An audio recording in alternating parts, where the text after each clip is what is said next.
Nous avons, pour aborder ce sujet, nous avons le plaisir d'accueillir au bout du fil M. Simon Mikhaïl. Vous êtes expert en histoire égyptienne et c'est la raison pour laquelle j'aimerais bien vous demander concernant les relations égypto-turques, où en est. Alors, déjà, bonsoir et merci pour cette invitation. Alors, l'Égypte et la Turquie aujourd'hui, on est vraiment dans une excellente situation, car c'est vrai que dans le temps, il y a eu avec eux quelques tensions, puis il y a eu à la suite des conflits régionaux, mais aujourd'hui, on a un rapprochement récent qui a démarré depuis 2 ans et on a plein de signes qui représentent cela à travers les discussions qui ont eu lieu pour normaliser les relations aussi bien que les échanges diplomatiques et les visites à haut niveau. Aussi bien, on a trouvé qu'il y a eu des délégations turques et égyptiennes qui ont on peut dire, qui ont tenu d'excellentes discussions et qui ont présenté toutes les questions, on peut dire, concernant les questions bilatérales et régionales. Entre les deux pays, il y a aujourd'hui des intérêts économiques et sécuritaires. Les deux nations ont des intérêts communs en matière de sécurité et d'économie. On a un potentiel de coopération économique, surtout dans le domaine de l'énergie et du commerce, et cela pourrait jouer un rôle clé pour améliorer les relations, aussi bien qu'on a avec eux un rôle dans les alliances internationales, c'est-à-dire, on parle aujourd'hui des puissances régionales et mondiales qui influencent également les relations bilatérales avec les États-Unis et la Russie et les pays du Golfe qui jouent un grand rôle dans la dynamique entre le Caire et Ankara. Alors aujourd'hui, en somme, on peut dire que les relations entre l'Égypte et la Turquie est traversée des périodes de tension. Il y a des efforts récents pour améliorer la situation et rechercher des points d'intérêt qui sont en commun. Et en 2024, les relations entre l'Égypte et la Turquie se sont considérablement améliorées et les deux pays collaborent, on peut dire, d'une manière stratégique. Et dans cela, on travaille beaucoup sur le front diplomatique pour normaliser et renforcer les liens.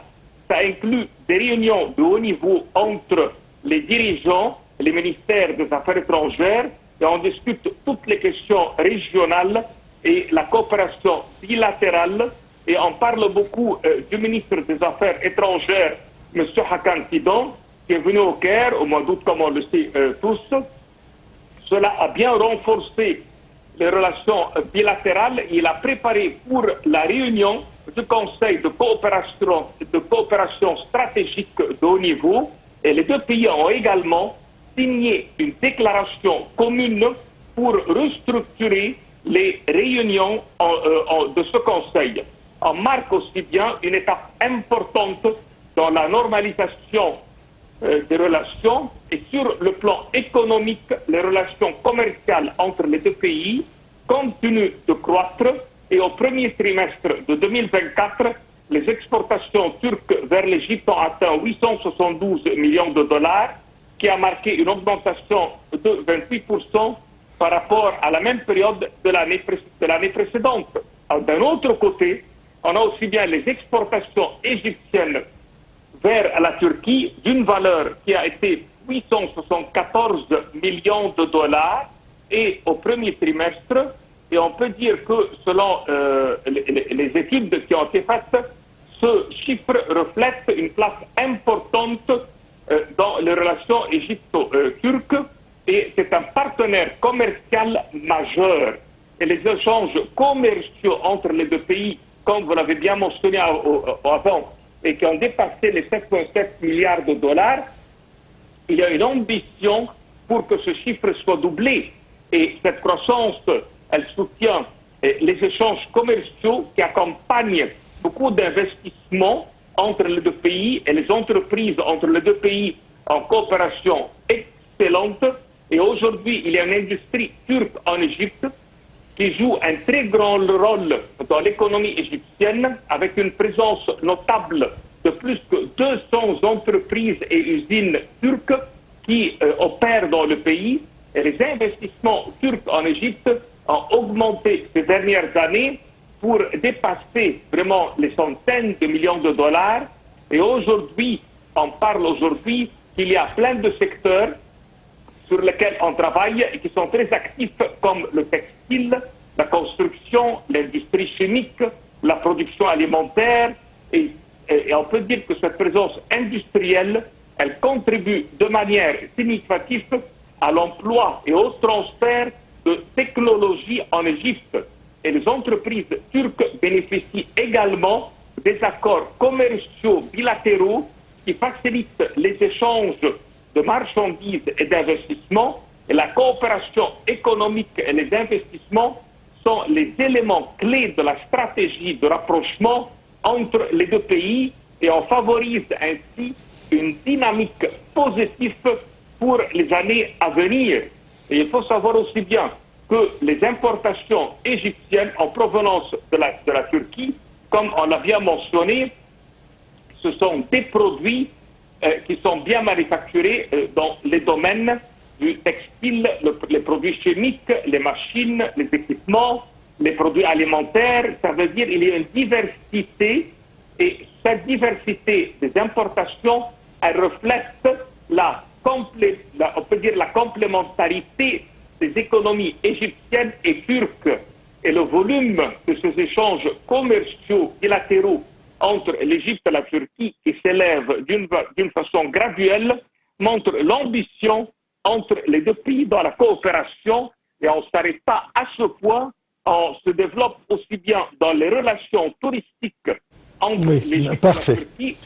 Voilà, je vous remercie beaucoup, Monsieur Simon Mikhaïl. Vous avez donné quand même beaucoup de détails très importants concernant les échanges entre la Turquie et l'Égypte et les relations entre les deux pays. Je passe à notre troisième sujet. Il s'agit du président Abdel Fattah el-Sisi qui s'est entretenu aujourd'hui avec le ministre des Affaires étrangères, de l'immigration et des Égyptiens à l'étranger, Badr Abdelghati, qui a présenté le second rapport de la stratégie nationale des droits de l'homme, indiquant que ce rapport comprenait toutes les initiatives, programmes et projets mis en œuvre dans le but d'améliorer la situation des droits de l'homme dans son sens global.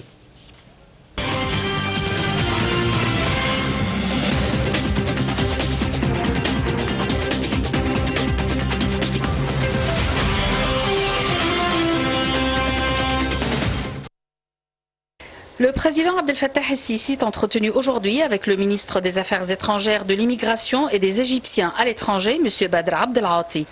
Le ministre a présenté le second rapport de la stratégie nationale des droits de l'homme, indiquant que ce rapport comprenait toutes les initiatives, programmes et projets mis en œuvre dans les 4 axes de la stratégie nationale des droits de l'homme, préparés à partir d'une initiative purement égyptienne, dans le but d'améliorer la situation des droits de l'homme dans son sens global, politique, civil, économique, social et culturel, et promouvoir les droits des femmes, des jeunes, des enfants, des personnes âgées et des personnes ayant des besoins spéciaux, en développant la structure législative et institutionnelle appropriée, en diffusant la culture des droits de l'homme et en renforçant les capacités des employés des agences de l'État. Le porte-parole officiel de la présidence de la République a expliqué que le ministre des Affaires étrangères a indiqué que l'année en cours a vu l'achèvement de la création d'unités des droits de l'homme dans les ministères et les agences nationales, la formation de commissions pour examiner les doléances reçues des personnes ayant des besoins spéciaux et des unités de lutte contre la violence contre les femmes, en plus de modifier et de promulguer de nombreuses lois qui renforcent les droits de l'homme, similaires aux lois égyptiennes sur la nationalité, et de créer le Fonds Capable différemment et l'Alliance nationale pour le développement civil ainsi que des droits des personnes âgées. Le gouvernement a également présenté des amendements au projet de loi relatifs aux droits de l'homme, en plus de signer un certain nombre de protocoles de coopération entre les autorités nationales, les conseils nationaux, les organisations intergouvernementales et la société civile, de mettre en œuvre des activités visant à diffuser et à renforcer la culture des droits de l'homme et d'organiser dans le même but un certain nombre et de cours de formation pour les employés de l'appareil administratif de l'État. Le porte-parole officiel a ajouté que dans ce contexte, le président a apprécié les efforts déployés par le Comité permanent suprême des forces des droits de l'homme et toutes les instances nationales, leur ordonnant de continuer à parvenir au but des stratégies nationales pour achever la mise en œuvre des objectifs du plan national pour améliorer la situation des droits de l'homme dans son sens global. Le président Sisi a également ordonné d'intensifier les efforts pour surmonter les défis pertinents et de continuer à moderniser la structure institutionnelle et législative afin d'assurer une amélioration réelle et durable.